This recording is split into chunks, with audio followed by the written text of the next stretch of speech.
আমি পম্পা বলছি রান্নাঘরে বাইরে থেকে। আজকে দেখাবো একটা নতুন রান্না, চিকেন। সেখানে আমি 500 গ্রাম চিকেন আমি নিয়ে নিয়েছি, ধুয়ে পরিষ্কার করে রেখে দিয়েছি ভিনেগার মেখে।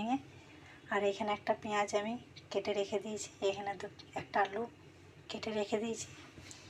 আর এখানে আমি আদা রসুন পেঁয়াজ নিয়ে নিয়েছি মিক্সার জারে। আর এখানে আমি 4-5টা ধনে পাতা আমি বেটে নেবো এর সঙ্গে।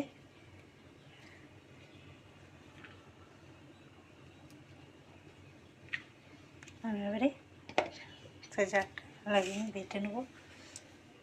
আর এখানে সরষের তেল, মোটামুটি আমার পেঁয়াজটা আমি লাল করে ভেজে নিয়েছি। এবারে আমি দিয়ে দেবো যে মশলাটা আমি মিক্সার জারে বেটে রেখেছি সেটা দিয়ে দিচ্ছি।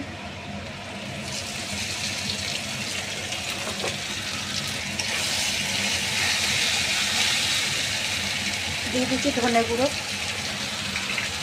দিয়ে দিচ্ছি জিরে গুঁড়ো, দিয়ে দিচ্ছি গরম মশলা গুঁড়ো, দিয়ে দিচ্ছি কাশ্মীর লঙ্কা গুঁড়ো, দিয়ে দিচ্ছি স্বাদ মতো নুন,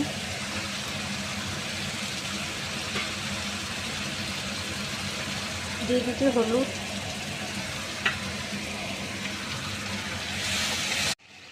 দেখতে পাচ্ছ কত সুন্দর ইয়েটা এসছে, কালারটা। মোটামুটি আমার কষা হয়ে গেছে, তেল ছেড়ে দিয়েছে। আমি এবারে উষ্ণ জল, গরম জল আমি এখানে দিয়ে দেবো।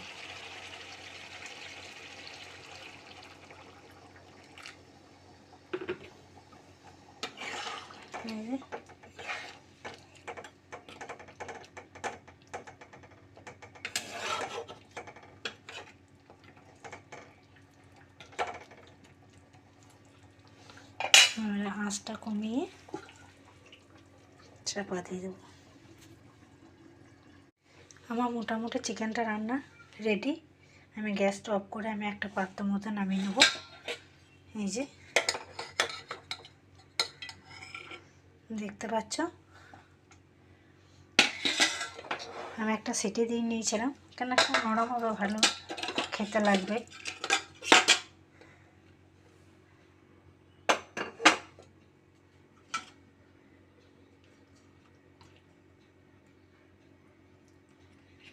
এই যে কত সুন্দর হয়েছে দেখো।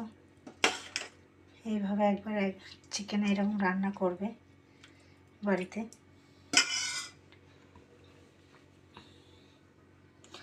আমার যদি রান্নাটা যদি ভালো লেগে থাকে